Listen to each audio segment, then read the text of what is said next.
Bismillah ar-Rahman ar-Rahim. World War III is a succession of wars, and it's more than World War I, II, and III. It's actually a 100-year war that is being carried out, and it's transforming, and it's going under different names. And the World War III, the 100-Year War, is based on a revolutionary technology named the engine. And when the technology of the engine was introduced to our societies, it gave powers that humanity had never known before. And the element of the engine, the iron needed to forge the engine to make an engine, and the fuel, which is gas or other fuels, petrochemicals, that are needed to fuel this power, they transformed the life of this world into, and that this transformation is occurring in successions of wars, and they will be carried out in a big war named World War III. And World War III, it's going to be all because of that engine and the fuels. And there is a transformation of the 100-year war because of the engine technology. And in this, they will try to transform the engine, and they will try to transform the fuel needed for the engine, and then they will just transform, and they will continue to carry out and to wage war, economic war. And the waging of the economic war, it's done in the name, and under the head, it's named monopoly, or it's named empire. So this economic transformation has shown itself in history, and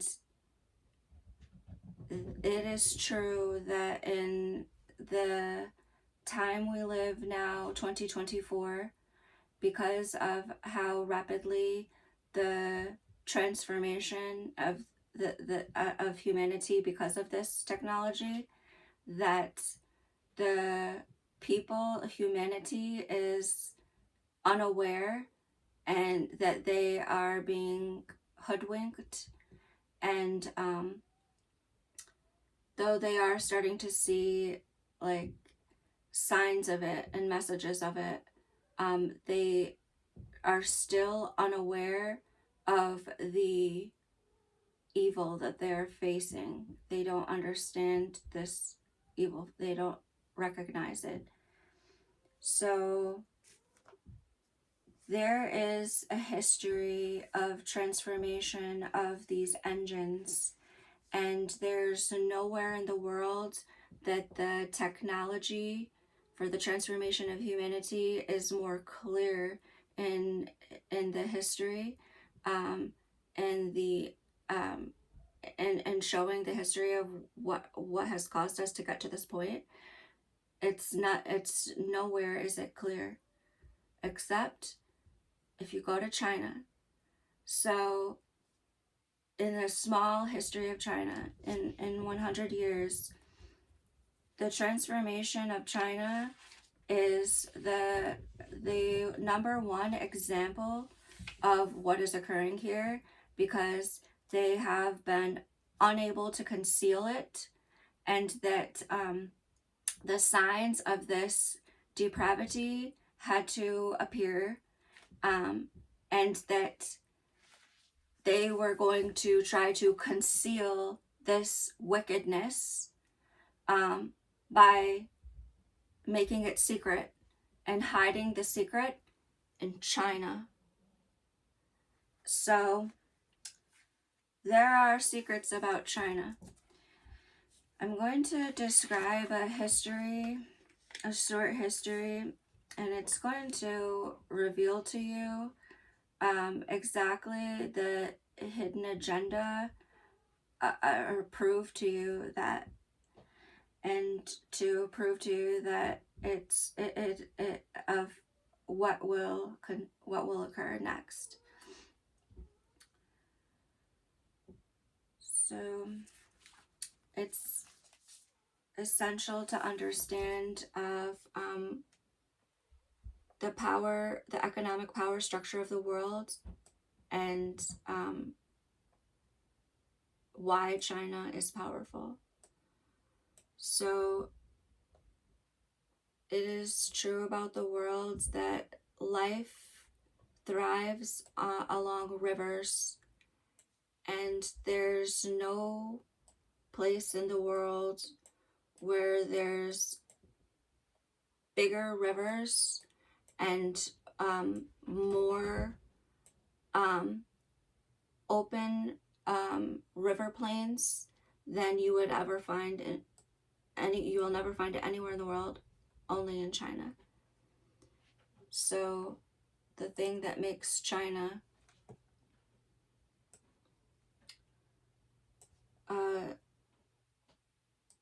a place where so much life has thrived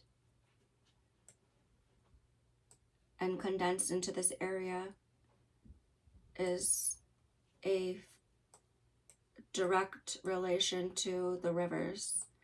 And if you come, so here is the shores of China, and then all of this inland is China, and it extends to here at the Tibetan Plateau, which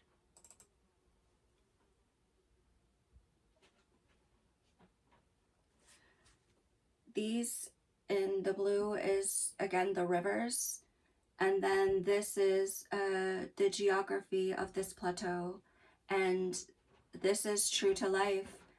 There is a low river valley, and this immense part of land, which is 1,000 kilometers across here. So the rivers are very, very big, and the land is very, very big. We're going to further look at the geography to see what is the capacity for China, for humanity in China. And you can see that this big, it's a plateau, it's a mountain range, and it stops people from crossing. It makes it very difficult to travel, and it stops life. It stops people. It stops life from moving this way, and it forces all of life to move this way. And you'll see that it has. This is going to be a very long video. So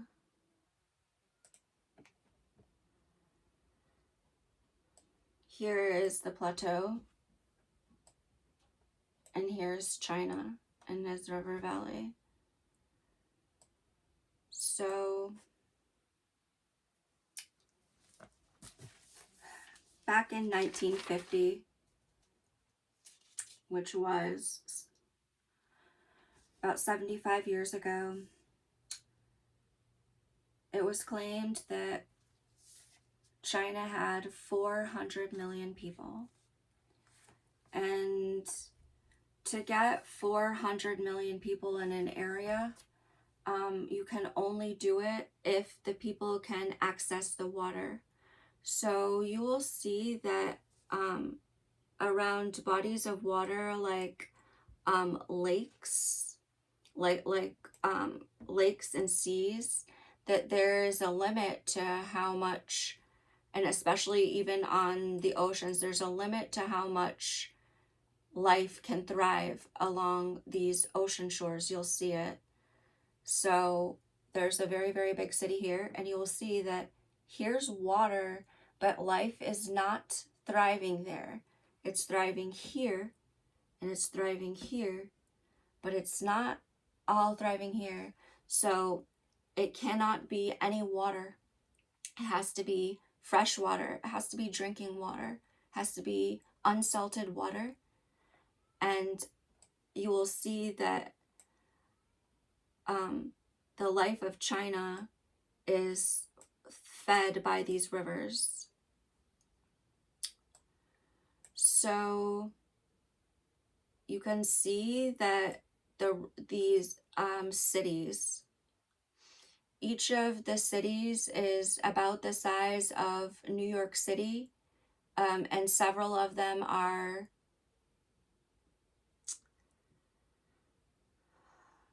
maybe a little larger than New York City. And New York City is 10 million people.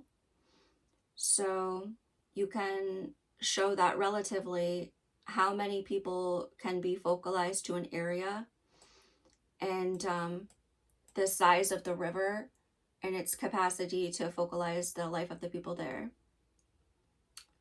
So there are several very important cities here in China that are focusing the life of the people. They are at ports, and they are at the intersection of rivers, of many rivers. And there is maybe 3 areas in China where there is clusters of megacities. And for a megacity to develop, there has to be enough water for all of these people. A megacity is a 20 million person city. So China has 3 areas, and in history they were named the 3 kingdoms, probably, which they are. The largest city cluster in China is Chongqing. So this is China, and here's Chongqing. So Chongqing is the biggest city, and curiously it's inland. So this is 30 million people, and this would be the biggest city in the world. This is the biggest city in the world, and it's here. It's here exactly. It's named Chongqing, and it has other big cities near it. So what you will notice about the largest city in the world is that you will immediately find this massive river running through it. And the river, it's not a very straight, direct route. The river has many bends, allowing for more life to access and touch the water.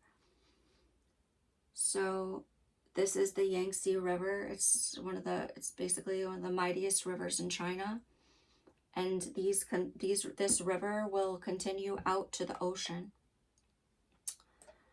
So we're going to look at the capacity for China to wield power. And they are saying now that they are 1.5 billion people, and that they are wielding all of this power, and we're going to tap in and we're going to take a look. So what you will notice about Chongqing is that it's not only sitting on a river, it's in the intersection of rivers.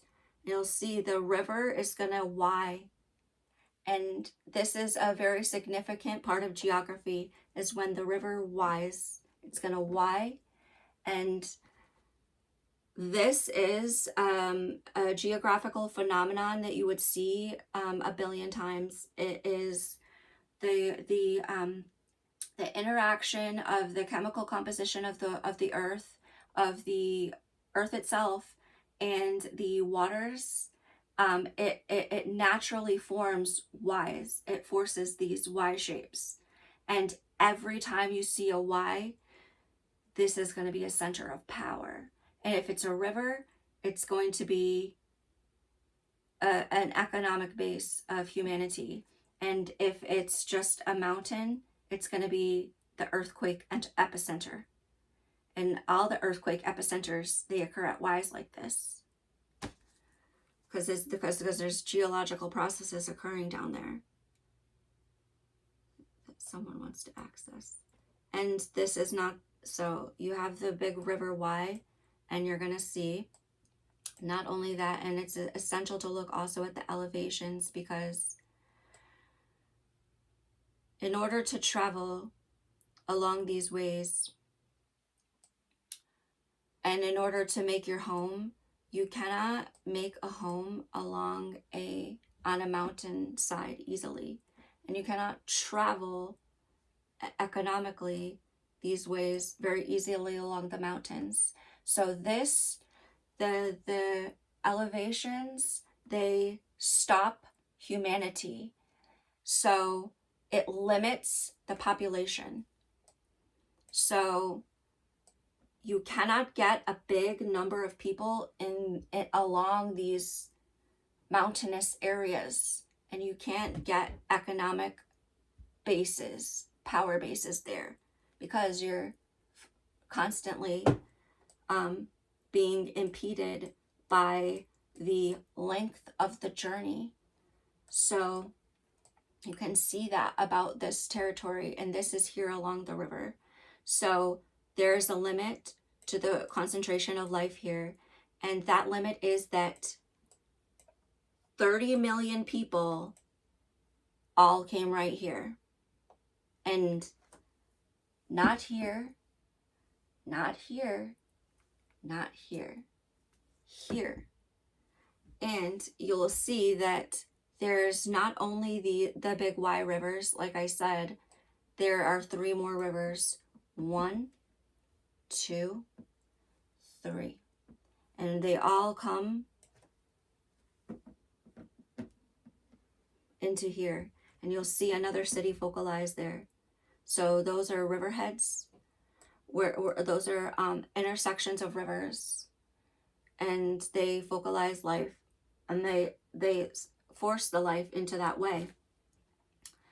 And now that is the largest city in the world. Its name is Chongqing, and there are mega cities near it. So there are about 20 cities in China, and they are bigger than all of the cities of all of the other countries in all of the world except India. So India has cities that are up to 20 million, and the largest cities in the west is Izmir, is Cairo and Alexandria combined, which would be 30 million. And it took the power of the Nile River Delta to focalize the 30 million. And there's no other countries in the world who have 30 million people cities, and certainly not 20 cities of more than 10 million. So China has 10 cities that are 20 million people and 10 cities that are 10 million people. And in proportion, that would equal about a billion, maybe a billion people, but certainly not 1.5 billion people. So Chengdu is the next greatest city, and what you'll notice about Chengdu is that there is river,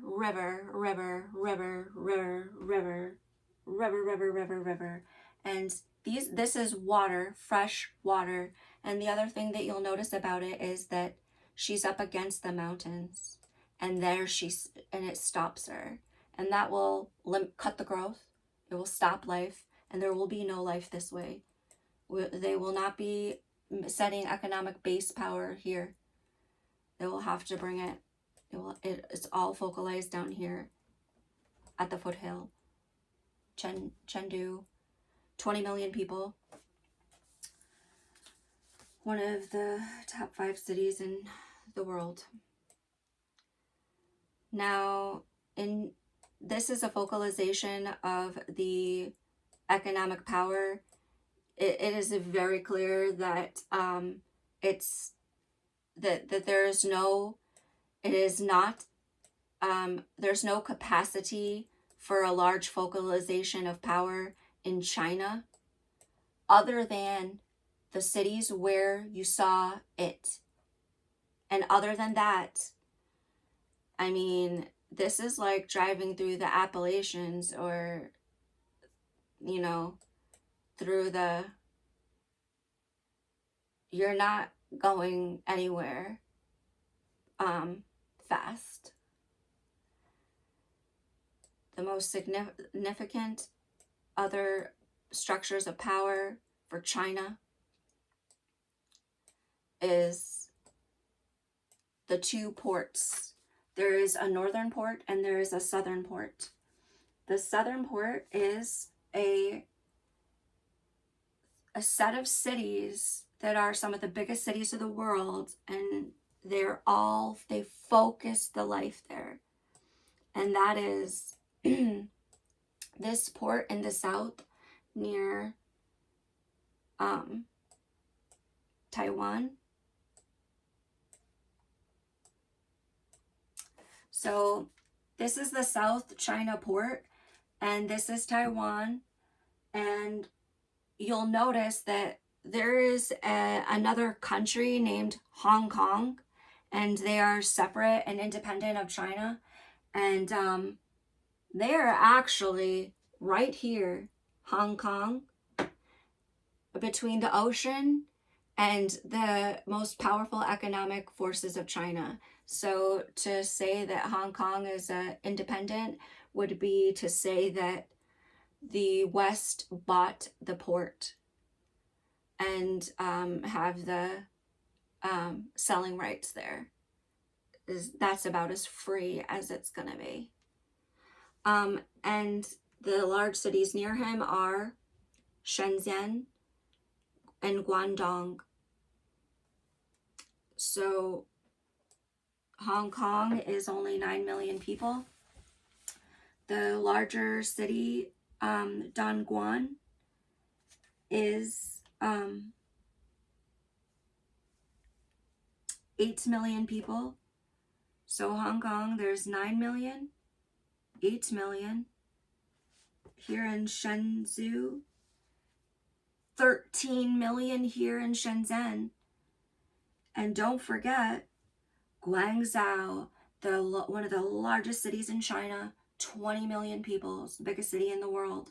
So 20 million, 10 million, 10 million, 10 million. So that would make this metropolis of city clusters here actually the biggest city in the world if you just put them all together. And it would be 50 million people.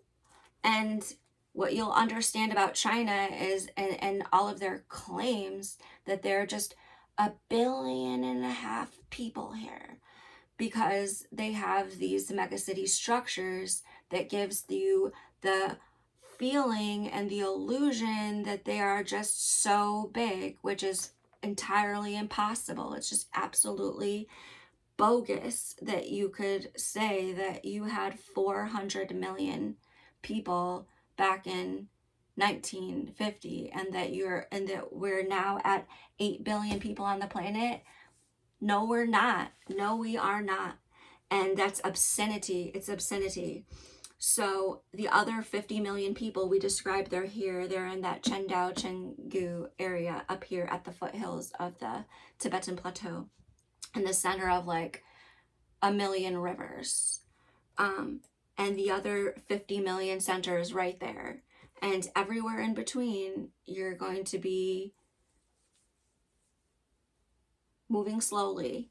And the last large city centers are actually, so there's two north ports. I will call it the East Port and the North Port. So I would say there's rather three large ports, but they do not have the size in the north. They're not as big as they are here in Chongqing at the foothills, 50 million, and here at the South Port, 50 million, with those cluster cities which have been broken apart by politics, economic politics. That is Shanghai here at the East Port and the city clusters here at the port. Shanghai is one of the biggest cities of the world. It is 25 million people. And it has city networks, a large city here and a large city here and upwards. And you'll see about them that there are freshwater rivers here. The life does not focus around water pools or lakes. It focuses where everyone can take the water, and it needs fresh water, not stagnant water. So there's the fresh water river, there's the river, and anything of size is along her. And the other river here, this is the Shanghai area, and here another river into Hangzhou, Qiantang River. And these are some of the biggest rivers in the world. These are the biggest rivers in the world. They are very deep, very long across, very wide. And how are the rivers so big? The rivers are big because rivers come from the mountains.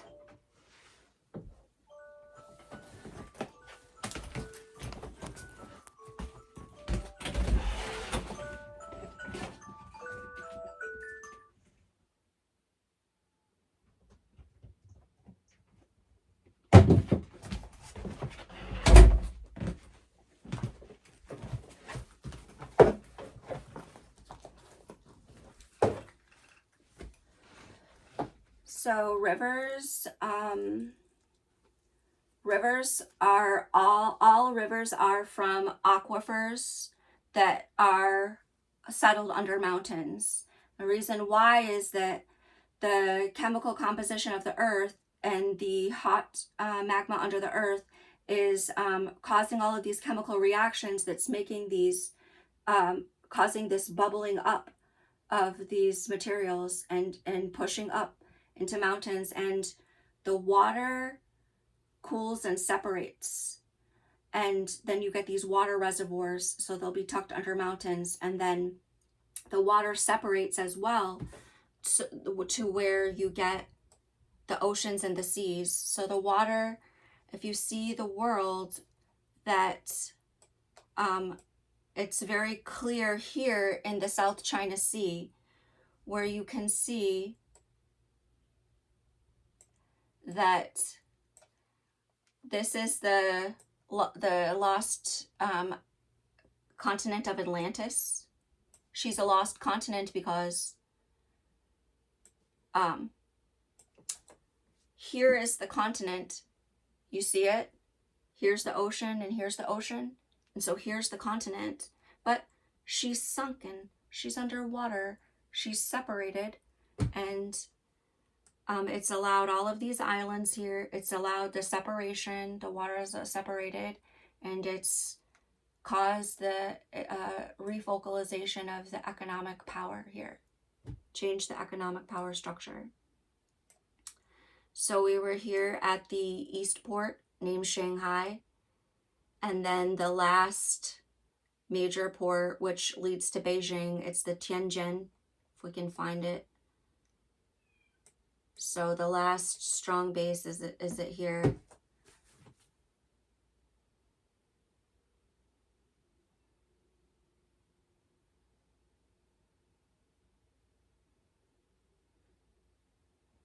Here is the city of Tianjin. It's the biggest northern port. It's a mega city. The city of Tianjin has 16 million people in it, and it's the port city for Beijing. Beijing is one of the largest cities in the world. It's 22 million people. And that is the last North Port. So we have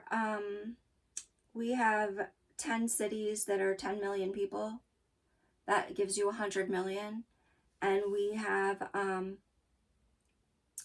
5 cities that are 20 million. And that would give you another 100 million. So we're looking at 200 million people focalized into these cities. And we will look at this according to history, that in 1950, Beijing had 1.5 million people, and now they say they have 20 million people. So they are trying to tell us that they have gotten 20 times the size in one grandfather's generation. In one generation, they got 20 times the size. It would mean that everyone would have had to have 20 babies. And I don't know how they were managing to have 20 babies when they were genociding China. So it just seems like total bogus. And it's impossible to get that crazy, gajillion, bazillion level growth in this amount of time. What we do know that happened is that in the 1950s, it was the end of the World War II in the 1950s, where they were fighting over control of the world gas supply, because in 1950 it really started to become a powerful economic driving factor, that this engine. So they were rushing to monopolize the mining of the materials needed to forge machines, and the mining of the materials needed to fuel the machines. And then next, they needed to take all of these machines and all of this fuel and to make a power base out of it. And being the parasites and corrupt that they are, they decided that they did not want to share God's knowledge and power equally among men, but they wanted to choose a satanic, devilish, parasite route, which would lead to the destruction of humanity. So, and that was that they were going to set up the Death Star right here, Star Killer Base, by using the power of these megacities, or the power of that focalization of those population, because of the geography, which you cannot find it anywhere in the world except for in China and a little bit in India and somewhat in India. But India does not have the river power that China has. And in the so here's India, and they've got the Ganges up here, and the Brahmaputra, and there's other here. But China, you can see, is just entirely like threaded and inset, like with this massive, massive, powerful river. It would have been understood at the time in 1800 with the development of the water power, the river power, which were moving the machinery for large factories, and that would have gave them the motivation to use a place where there was going to be a large population as an economic base, and to have the rivers, and to use those rivers, because they would have used the force of the river flow to move the wheels of the factory, and then later they would just decouple from the river, but yet the river is essential for humanity, so they would have stayed there anyway. And don't forget that when China is trying to give us this story that they are a billion bazillion people, when, yeah, where did you put them again? Like here, is that where they are, those billion people? So I guess they're in those trees right there. So they decided that they needed to make an economic base of power for the empire, for the evil empire. And they chose this natural power, geographical power structure here of China. And you can see how unstable the power structure is.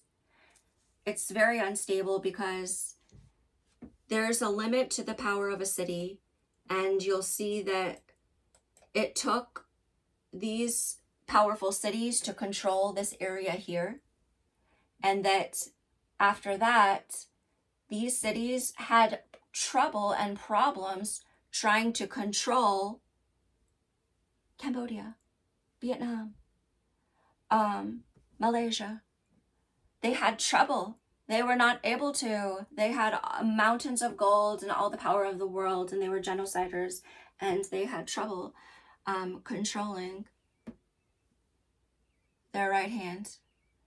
So they are broken into different kingdoms, and this helps them to keep control over the populations, because if all of the people in the world understood that we're just being taken for a ride because of the engine, that they would just go topple the government. I mean, the governments are entirely run because of leveraging natural resources of the building blocks of the economy, the iron and the gas, by leveraging that power over the population of the city, and then using that big city population base to hold economic power over other countries in the world. And so a big city, he has a limit to what he can carry, to the burden he can carry. So there's a secret deal between the West and China in order to forge the evil empire.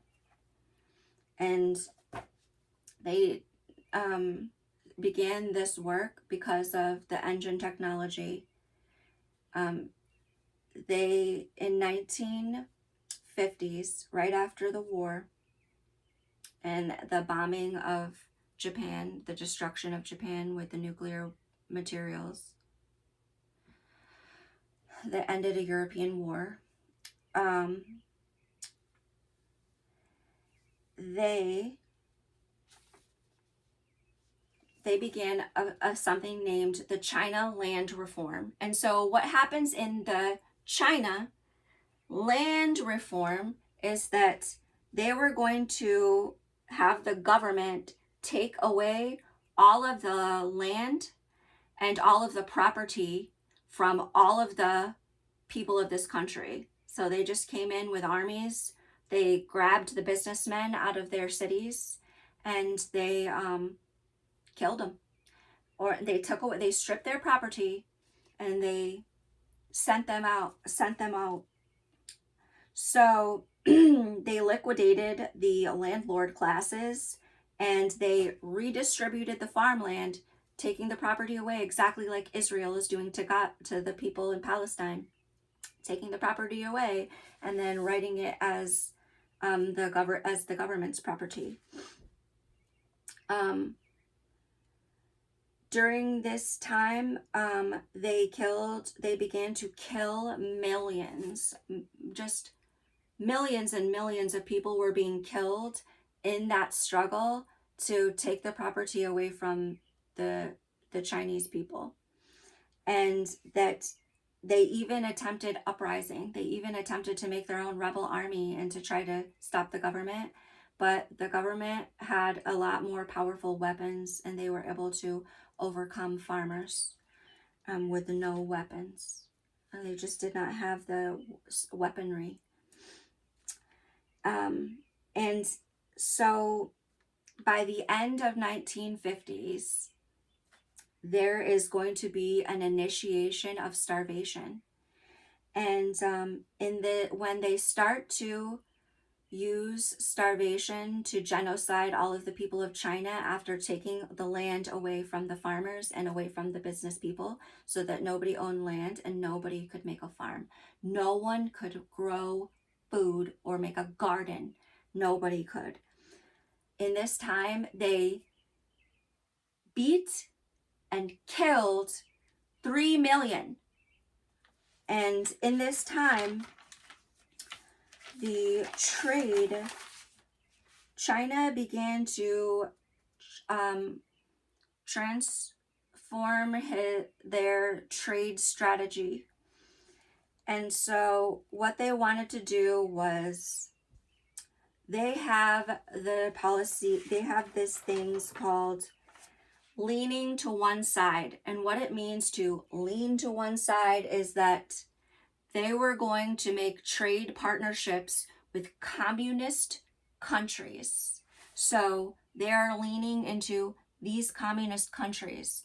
And so this was their economic plan in 1950 when they first began to genocide China and take the land away from humanity, is that they wanted to start to increase the trade partnerships with these other communist scumbags. And that's the lean to one side policy. It's where I gotta get everybody's support so we can lean. And they focused that. So they did this for a number of years, maybe 5 years, so that they could take control of, take a firmer control over this area. And that would be needed to make sure that there's nowhere to go. They're between the ocean and the mountains, and there's nowhere to go. And now they have effectively a imprisonment. So what China exclusively did was to make trade deals where they were going to import food, mostly food, as much food as they can get, and just to import the food and to say they have to pay for the food. Why? Because they cannot grow the food, they cannot make food along these mighty luscious rivers in China if they're trying to genocide 100 million people by starvation. So they couldn't, so they had to make sure that there was no food in China. And then they were going to allow it to only be imported so they can control the supply of the food. And what would that effectively do? It would make it so that these countries are depending on selling food for money. So in that time, in the 1950s, while they were busy doing that genocide, and then you will notice that in the genocides that follow, they decided to then next genocide this area, and allowing this to be the breadbasket. And the breadbasket is overseas as well. So in 1950, China decided to cut its ties with Russia after World War II, to start to cut its economic ties with Russia and to focus on the communist countries this way. And it left Stalin and Russia in 1950 free of China, and they were both partners in communism, but just not economic partners. So, they did 70% of their trade with the communist countries. And then by the end of 1950, when they were, they decided to shift their trade. So the end of 1950 comes, and they are about to do a 3-year starvation genocide of all of China in order to usurp economic control over this area and to forge their evil plans, which we're going to tell you. And what they do is they decided now they have enough partnership here with the communists that now they can open up to the West. So they will open trade to the West. And what they did was they opened trade specifically to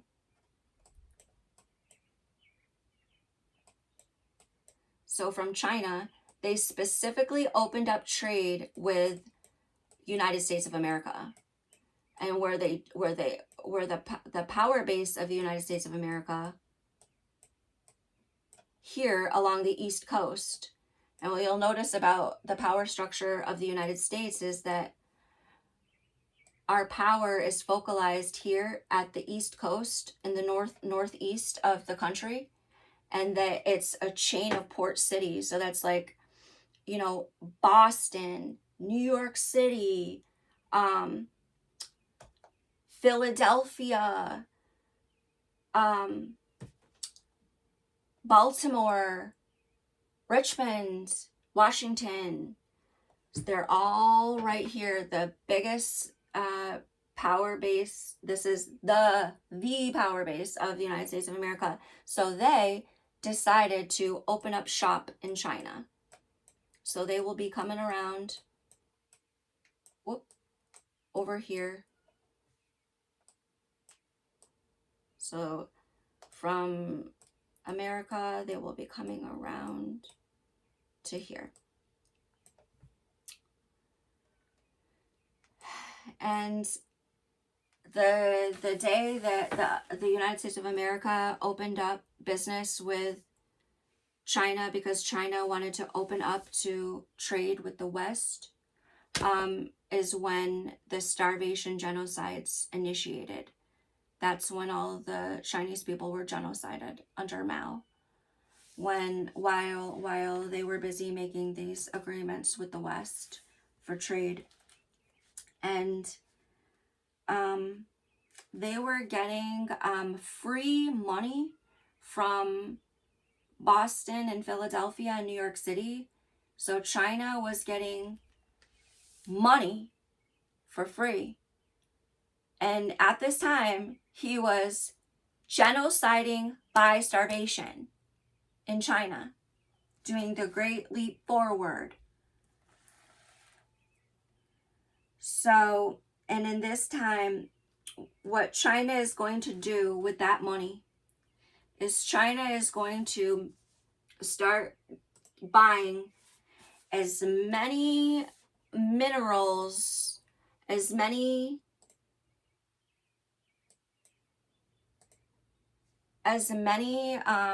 much iron and minerals and rocks and machinery, as many machines as they can get. That's what they were going to do with the money. And we're talking about $1 billion, like $1 billion, like 50 years ago. So it was nothing. And they are trying to claim that they are just like a trillion gazillion people living in China. Yeah, and 50 years ago, you guys were running on $1 billion. Not likely. So the numbers are completely wrong. So China's going to start using all of this money to start building machines. And then they're going to use these big mega cities and here as basically a machine base, like some kind of Death Star, where they're going to get all of the labor needed to make all of the materials, and they are basically going to have the power of humanity's future in their hands. Like, they're going to be the man at the gears. Is intolerable. That is despicable, just communist genociders China holding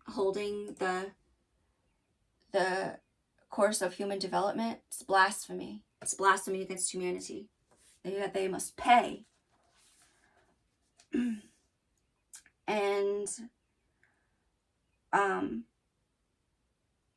during this time of the genocide, China was, according to the CIA classified release documents in 1980, China was heavily leaning on American money to get those machines while they genocided China.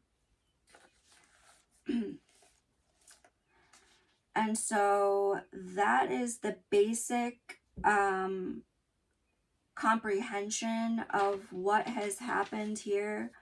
It's a very clear from the history that and then in the 1960, after the Great Genocide, and they have all of these machines and, you know, this power structure, the trade from China to the West and the US, it's going to go up to 70%.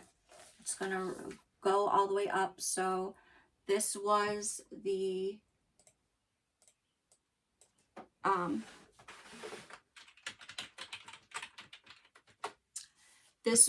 construction of their Death Star, and they will be